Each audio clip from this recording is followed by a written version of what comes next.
Hi అండి, ఈరోజు దొండకాయ ఫ్రై చేసుకుందాం. దానికి ఫస్ట్ దొండకాయలు బాగా ముదిరాయి కాబట్టి ఫస్ట్ మనం కుక్కర్లో పెట్టేసుకుందాం, తొందరగా ఉడికిపోతాయి.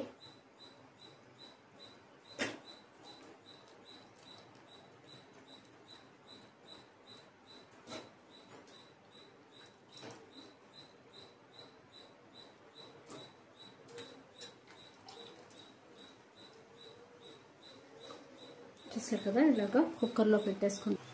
దొండకాయ ఫ్రైకి ఇలాగా దొండకాయలన్నీ కుక్కర్లో వేసేసుకుని మనం ఉడికించుకుందాం. ఎందుకంటే కొంచెం ముదురు కాబట్టి మనకి తొందరగా ఉడికిపోతాయి.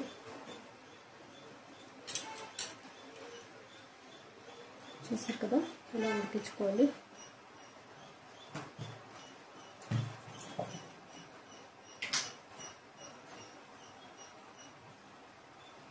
అలాగే ఇప్పుడు సాల్ట్,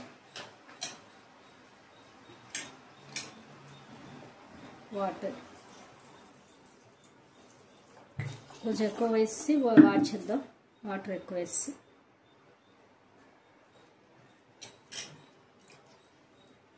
ఇప్పుడు మనకి తొందరగా అయిపోద్ది వేపుడు.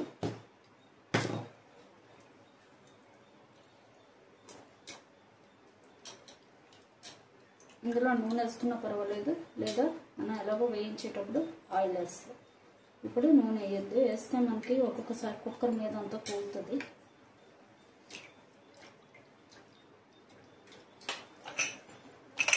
ఇప్పుడు కుక్కర్ మూత పెట్టేసి ఉడికిద్దాం.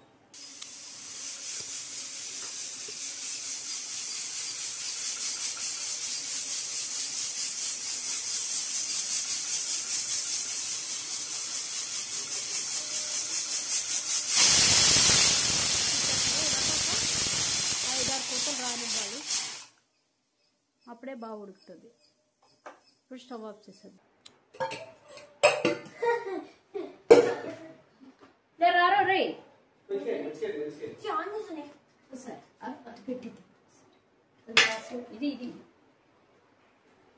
చూసారు కదా, ఇప్పుడు అలా వాట్ చేసుకుని దొండకాయలు మనం కుక్కర్లో పెట్టాం కదా, వాట్ చేసి ఆయిల్ పెట్టాలి. ఇందులో ఆయిల్ వేసుకోవాలి. చూసారు కదా, ఆయిల్ వేసి ఇప్పుడు ఇందులో ఈ దొండకాయ ముక్కలు వేసేయాలి. వాడ్చుకున్న దొండకాయ ముక్కలు పెట్టి కాసేపు వేగనివ్వాలి.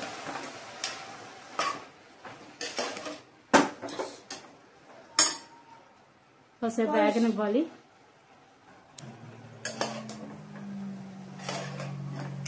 ఆల్రెడీ ఉప్పు వేస్తాం కాబట్టి మధ్య మధ్యలో ఇలా వేస్తూ ఉండాలి.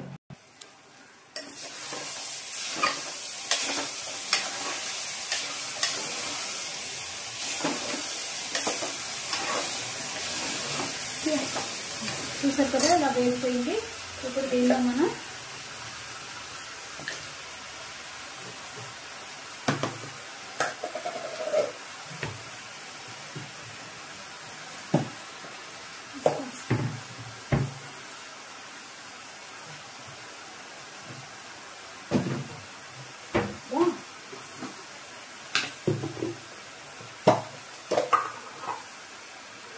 ఇప్పుడు ఇందులో కుమిన్ సీడ్స్, కొంచెం కుమిన్ సీడ్స్, అలాగే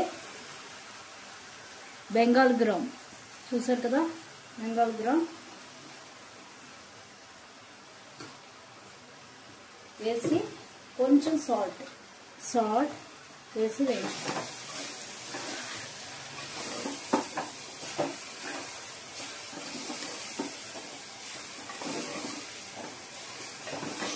ఇది వేగాలి, బాగా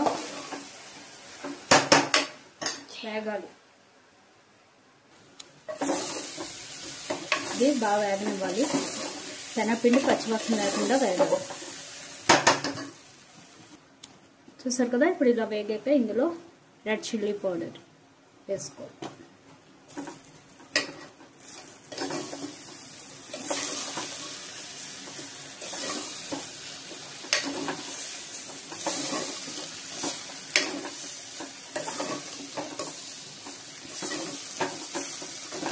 కారం ఎక్కువ కావాలంటే కారం ఎక్కువ వేసుకోవచ్చు.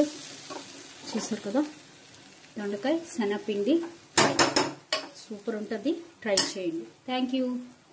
బాయ్.